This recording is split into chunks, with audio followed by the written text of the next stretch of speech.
Hello, this is an indeterminate form problem. This is an indeterminate form problem suited for an introductory calculus student. This is from the James Stewart's textbooks of the 8th edition, Early Transcendentals. And you're given these particular limit conditions, that the limit of these following functions are 0, 0, 1, infinity, and infinity.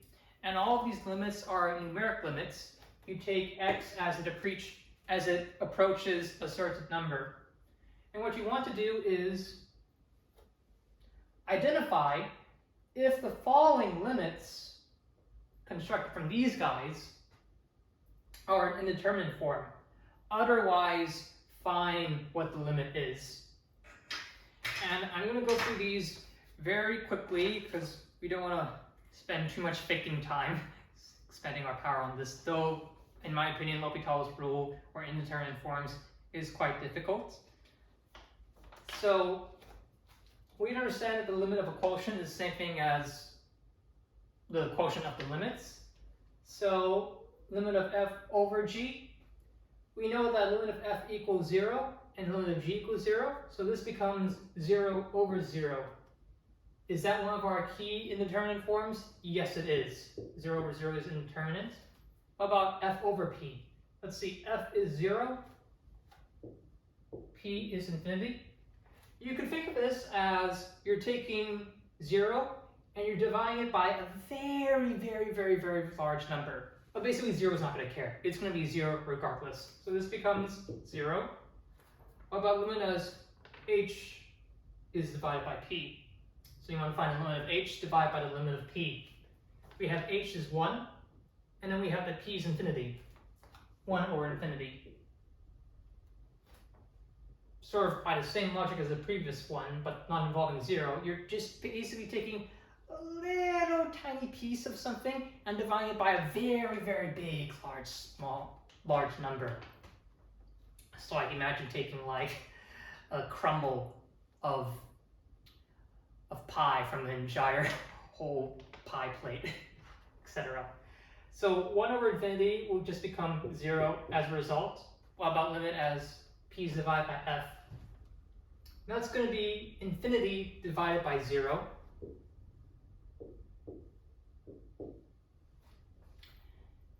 And that's basically like taking infinity being divided by a very, very small number. So infinity is going to, or this very large number is going to dominate the whole thing. So this will just become infinity. And we're good with that? Okay, limit of p over q. That's infinity, that's infinity. This is a key indeterminate form. So this is I. F times p? 0 times infinity. This is one of our key indeterminate forms. So this is I. What about the limit of h times p? Well, this is basically 1 times infinity. We can apply very loose logic now and say that 1 scaled by infinity is just infinity itself. So this is just infinity in general. What about limit of p times q? That's infinity times infinity. And you can think of that as, you could softly apply algebra here and say that's infinity squared. But basically you could think that the infinity gets absorbed into itself. And so that's just an infinity because there's only one largest thing in the world. Final limit of f minus p. That's going to be 0 minus infinity. And here, since 0 is nothing, ignore this guy. All you just have left is minus infinity. That's what it is. Limit of p minus q. That's going to be infinity minus infinity. That is a key indeterminate form. So that goes in our I list bucket here. Limit of p plus q. That's infinity plus infinity. We can apply loose rules here since this isn't an indeterminate form, and just simply add those up together to become 2 times infinity. And 2 barely affects infinity at all, so this just gets absorbed into infinity. Limit of f raised to the g power, that's 0 to the 0.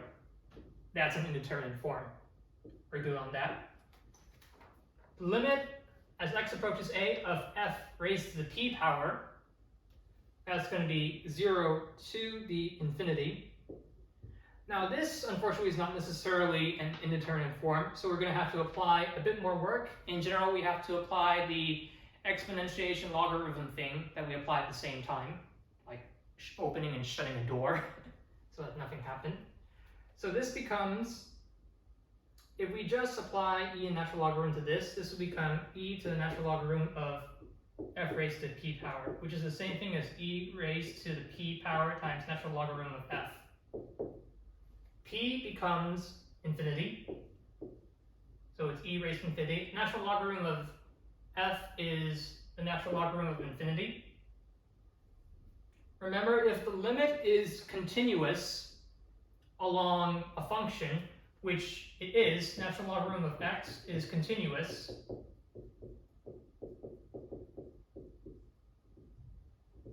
as x approaches infinity from the right-hand side, hence this plus subscript over here, we are allowed to take the natural logarithm operator to the outside and then put the limit operation inside. So then this is the limit of whatever f is, which then becomes e to the infinity. Natural logarithm of f is 0. Natural logarithm of 0, if we were to take a look at the natural logarithm function, as it approaches 0 from the right,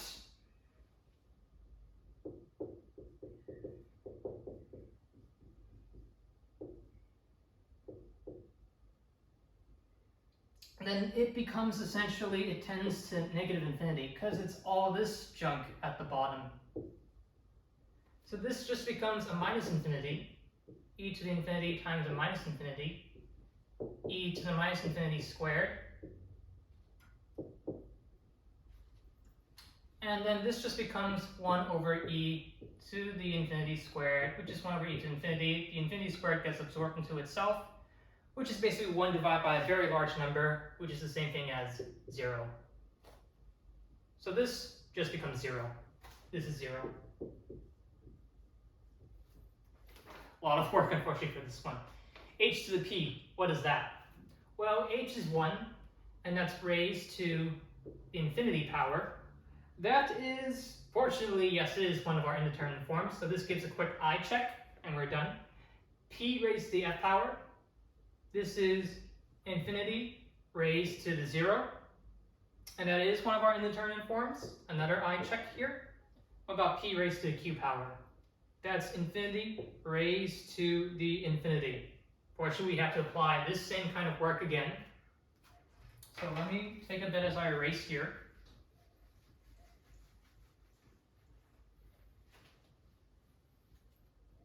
And the same logic, this will become the same thing as e to the natural logarithm of infinity raised to the infinity power, which becomes e to the infinity times natural logarithm of infinity.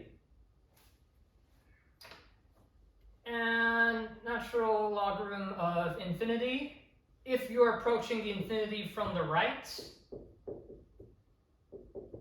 that will just become infinity forever. So this just becomes infinity. So you get e infinity times infinity, e infinity squared, or just a very large number. So this just becomes infinity itself. And finally, this tricky guy. Limit of p to the q power, 1 over q power, or yeah, p raised to a radical of q. God, I hate radicand notation. I just don't know. Because when you learn like rational exponents, which you need to do further algebra, this just becomes so much more useful when you're doing the power rule of differentiation and stuff. But that's how it is. Racine. So p raised to the 1 over q. This is infinity raised to the 1 over infinity. And this again, we have to apply the same logic here. E to the, again, the power gets put to the front. Actually, let me do it carefully. infinity over 1 over infinity. This becomes e to the 1 over infinity, natural logarithm of infinity.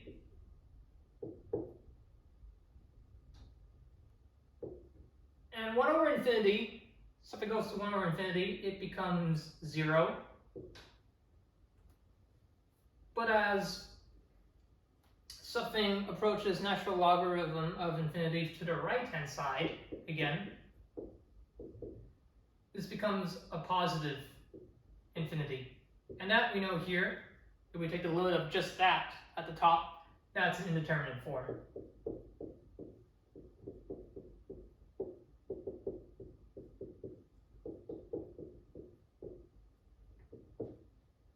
So I raise this to e to the power of an indeterminate form. And now, unfortunately, here, I don't know exactly the answer. Is an exponent raised to the power of an indeterminate form an indeterminate form? I don't know how you do this. I've seen arguments given on the internet, or I think Black Pen Red Pen does a really good job where he actually observes the limiting behavior of functions. If you take the limit as x approaches a variable, and he sets the base function and the exponent function equal to each other. So f and g are the same.